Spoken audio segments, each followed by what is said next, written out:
Hi, and welcome to another round of Saturday with Stephanie.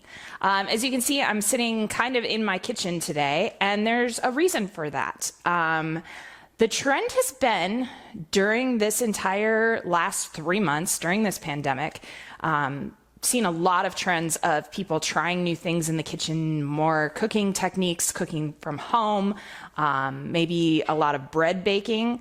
So I wanted to talk to you a little bit about some of my favorite kitchen-y kinds of things. So first of all, I really enjoy cooking. I probably don't spend near as much time on it as I would like to, but it's definitely a favorite hobby of mine. I love reading about recipes. I love saving them. In fact, I have an app that I downloaded on my phone. I'm going to put a link in the description here. And the name of the app is Paprika, like the spice.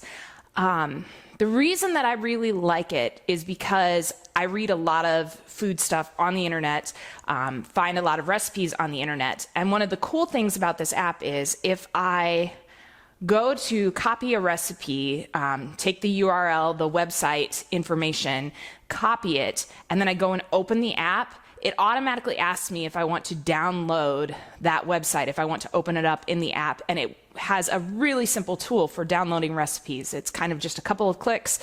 I take slightly more time to save the recipe under a specific category so that I can find it more easily in the future.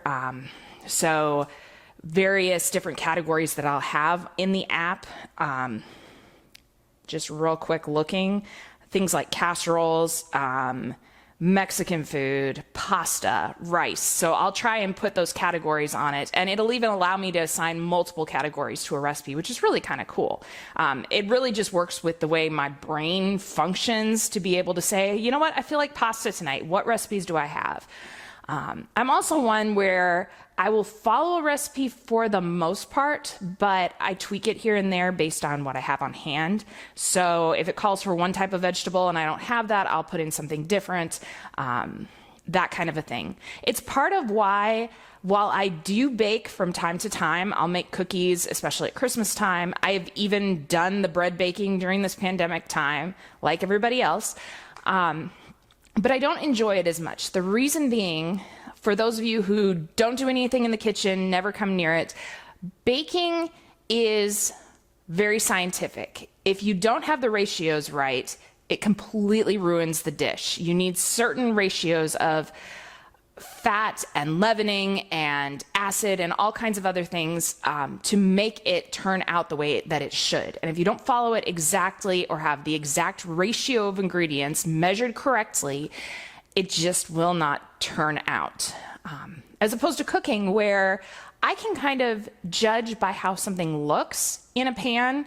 Maybe I need to add a little more flour or a little more oil, or taste it along the way and see. You can't really taste bread until it comes out of the oven to know what it's going to turn out like. So it's important with baking to have everything exact, and I am just not an exact person. In fact, it's pretty rare for me to make the same recipe twice in the exact same way. I'll make it a first time and then go, I didn't really like this thing in it, so I'll change it up and do something different the next time.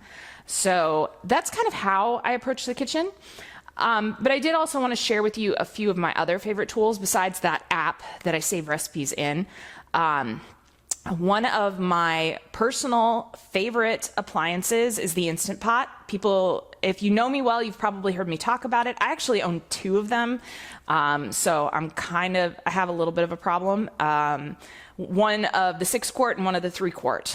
And I love it for all kinds of things. I have made hard-boiled eggs. They are unbelievable in it, the difference in them. I have made spaghetti.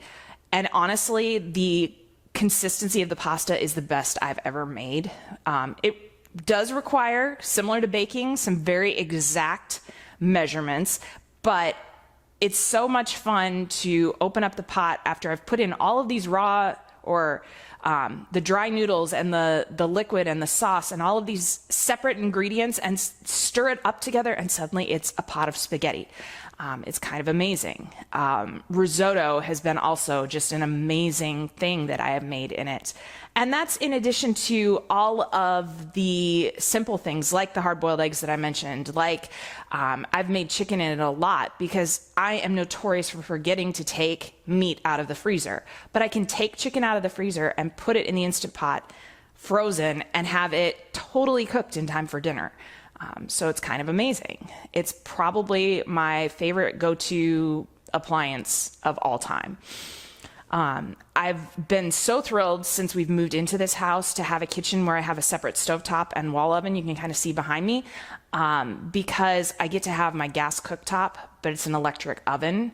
And for those of you who are into cooking, you know that those are that's the best of both worlds, really.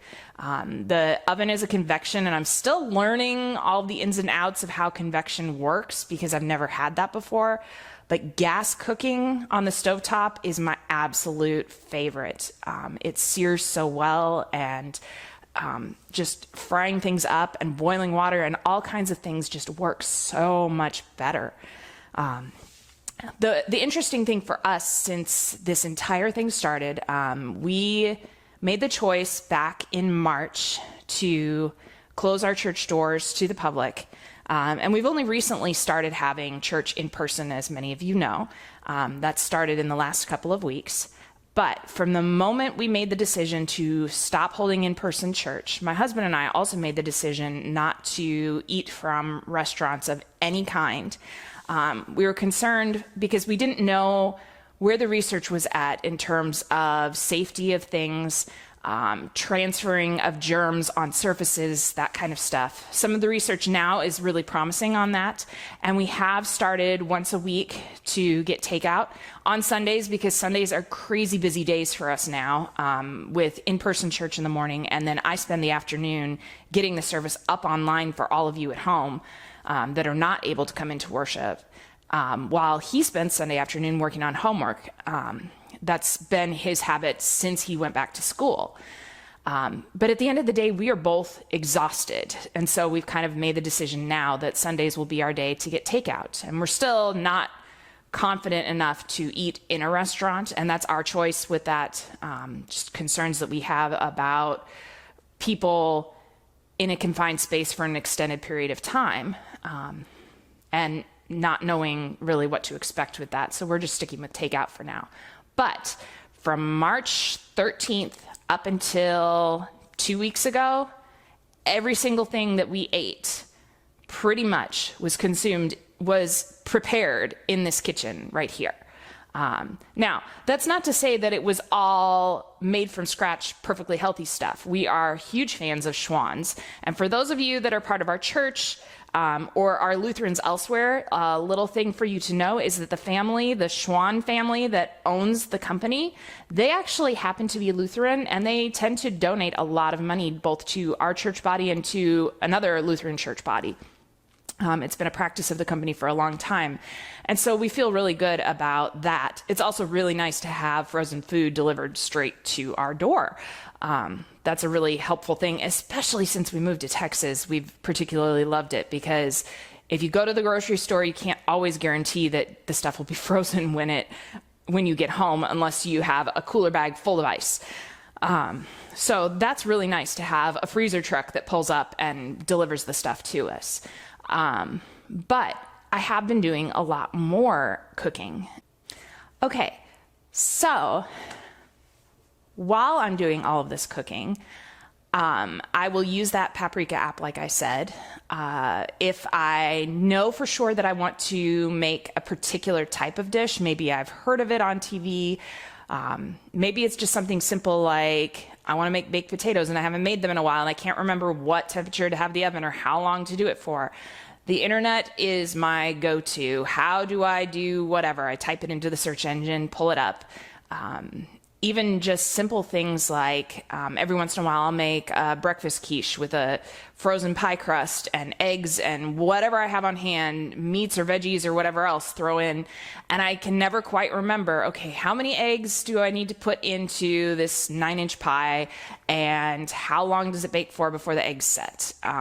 And honestly, it's a thing where I go by the recipe, but then also I know I need to check because it might not be fully done by the time the timer goes off. So it's kind of that balancing act, which any of you who cook, you understand how that goes. But I would like to hear from you. What are some of the things that you've been making during this time? What are some of your favorite recipes? What are some of your go-to shortcuts? For us, one of our favorites from Schwan's, they have these chicken patties, and we've taken to making them into chicken sandwiches, pretty similar to Chick-fil-A because, you know, we get out the pickles and that's, to me, I'm just kind of pickles, bun, chicken, perfect sandwich. My husband will layer on the mayonnaise and maybe a couple of other things. But for us, it's just been this joy to sit and eat. We like to watch Jeopardy. We've found that on both Hulu and Netflix, and so we'll watch Jeopardy reruns together while we're eating and try and guess the answers. Some days we both feel like we're really smart. Some days we both feel like we're really dumb.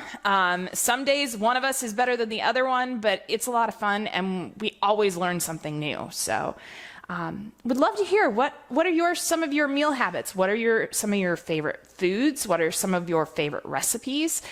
Feel free to share them in the comments and look through and see what other people are sharing. I'm going to try and comment after this video post with some of my favorite recipes too, so that you can see them. But in the meantime, I encourage you to just keep at it with all of the things that you're doing. I love the fact that we're all in this together. We're all trying to feed our households the best we can. And so I just commend that to you, and I can't wait to see some of you in worship tomorrow. And I know some of you will be worshiping at home. And others of you may have happened on this video that aren't even worshiping with our church family. You're worshiping elsewhere, and that's great too. So I pray that the Lord blesses the rest of your weekend, your worship time, and your time cooking for your family. Have a great night. Bye.